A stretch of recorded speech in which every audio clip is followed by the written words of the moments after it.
congodialogue.com.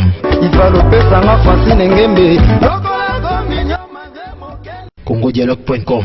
Voilà, encore une fois, merci la fidélité et confiance. Vous avez sur le site www.congodialogue.com où il y a Francine Ngembe 100% canon, femme de valeur.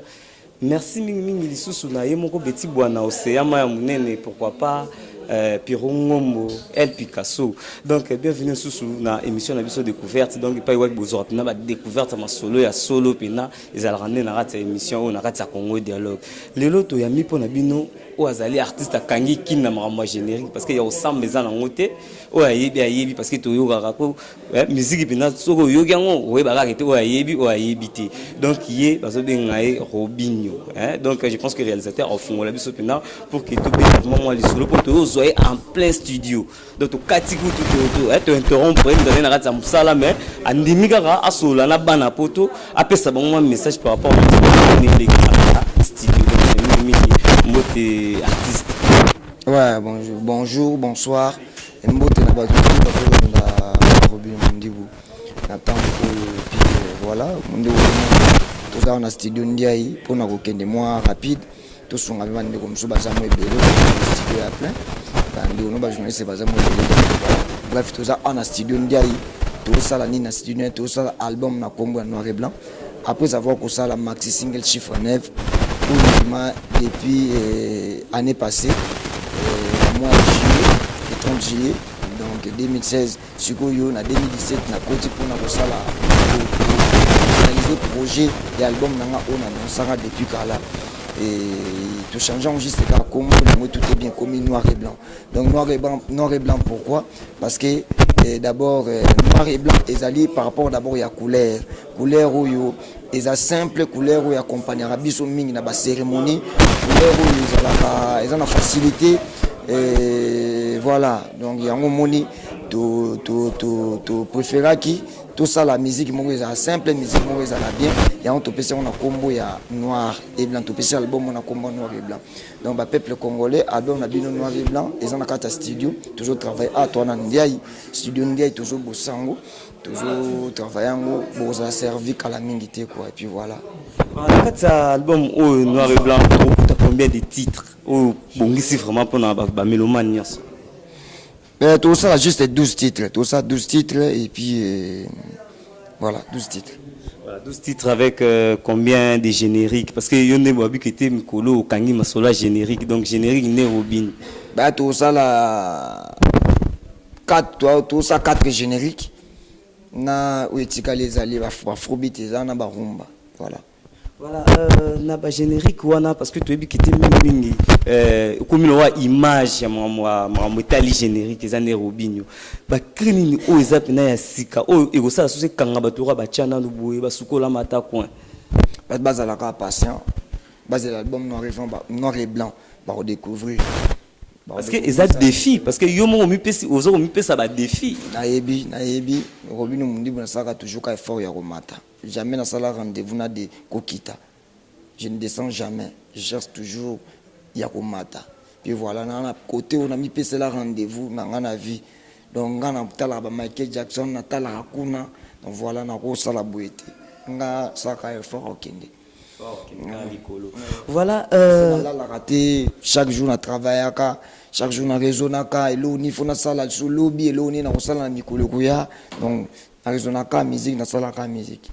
Voilà lelo actuellement ba te belé ba mo beta mi lisola ba featuring alors ça la moi album moi featuring na artiste congolais mo ya biso alors na kat album oyo moi featuring mo ya surprise zate ou bombeli ba fanatique nonyos no ba featuring ezala la featuring ezala oui bah quand même non on est là secret ça album tout comme ça secret tout c'est pas bien et puis featuring ezala ouais. Voilà Robinho Mundibu est-ce que vous pouvez dire secret mayo na mon générique parce que les lots bateaux ko revenir parce que générique comme passe muto ko sala ko sala bossa bien ya ko boka mana est-ce que ya est-ce que secret na yuzani on a que na gwa et puis à part que chaque goût ya bien eza que pour muto mto na goût na ye muto mso azana ba goût na ye moko privé atala ke no logo ya speli nango et aluka forcer bato musuba sepela nango yo ko sepela na elo mo bato musuba sepela nango te. Donc voilà ngasko yo nzamba sala ke non nyonso na sepela nango bato ba sepela nango taka na sepela na couleur noir et blanc. Si vous voulez le batutu, on a que non dans studio on a que batutu donc couleur comme noir et blanc. Donc comme ça batutu pour battre belé lelo ba kuma soko zong c'est bon noir et blanc ba mon on zong c'est bon na système ba télévision ba noir et blanc. Oh lelo batu ba kuma na ba blanc ba couleur. Non là t'as non couleur mais noir et blanc ils ont pas couleur de base. Blanc ils ont couleur au na carte na ngo ça va couleur et belé. Noir et na carte na ngo ça va couleur et belé. Donc voilà. Est-ce que vous pouvez permettre à notre nom tout mon ce qui vous dérange, c'est ce que vous allez battre ou vous déranger, tout non, c'est bon. Voilà, qui est la personne de M. Bruno Ponao? Papa Bruno Kalala. Oui. Donc c'est un papa pour moi. Bazali Batou va transmettre à Robino sagesse. Il faut vivre dans mon kili, il faut en abattre. Donc c'est mon éducateur en fait. Et puis voilà. Alors, et puis c'est mon père spirituel. Voilà. Parce que comme interpréter la façon moi c'est un père spirituel, c'est mon père spirituel aussi. Voilà. Tu as mon kilo, tu as musulman, tu as bouddhiste, tu as catholique, tu as religion qui ngani. Mais ngana muta religion mon côté en fait. Ndena za muna muta religion mon ngaza alliance universelle. Donc il y a catholique dans Sambela, donc il y a musulman dans Sambela, donc il n'est pas pasteur église des noirs. Partout place baoté à Bolingo, là où on prêche l'amour. Nazal na Sambela, na libre en fait. Vraiment, merci bien Robino Moli. En plein studio, malgré tout un dernier mot peut-être pour la bataille par rapport à programme et album et puis s'il y aurait ou encore non, tout ça dans studio, tout ça l'album noir et blanc, et puis donc voilà. Vous m'écrivez beaucoup, mais là, juste car on a numéro WhatsApp, plus 243 89 75 32 606. Plus 243 89 75 32 606. Si vous avez souci, je vais répondre. Peut-être que vous avez mais si vous avez répondre. Parce que dans un studio, dans un téléphone, donc voilà, je suis en train de travailler. Tant sur temps, tu laisses les messages. Donc ils ont marché, moi bon micro et puis voilà. Voilà, Robino Mondibou, je ne sais pas, est-ce que dans la question, vous avez constaté que nous avons posé ou Monique était posé, vous avez besoin ou passer message? Tout seul noir et blanc, ce qui est important. Dans un studio noir et blanc, autour de ma question noir et blanc et puis voilà.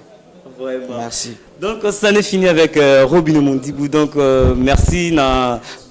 Attention non sur qui pour Rolanda Robino parce que hier en plein studio tu écouté bien dans studio kasi to quartier non pour amika quand même kosola na ban dans le monde entier quoi. Vraiment là je termine déjà pour dire grand merci na Chico Deo le prêtre responsable Alain Pioté depuis State et quand ndenge zalara staff original na kati ya Luanda na zomona ba Jansi Boabana ba Jacques Boabana donc bazolanda biso na minute grand merci na Betty Bwana Océan Jean Roger Finda na osuka na yemoko ya Piron Ngombo donc il y a Piron Ngombo El Picasso babi qui était au Leli na tongo après midi au Seki donc rien à dire donc je pense que tout comme na suka émission na biso botika toujours connecté na www.congodialogue mingi ka rapport bolanda ba news pe boza ba news ngezali na loba qui était to ke na bango tilikolo to robeta tina suka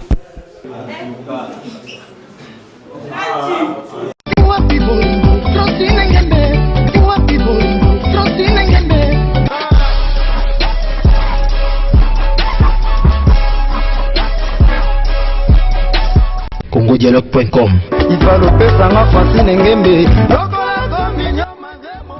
congodialogue.com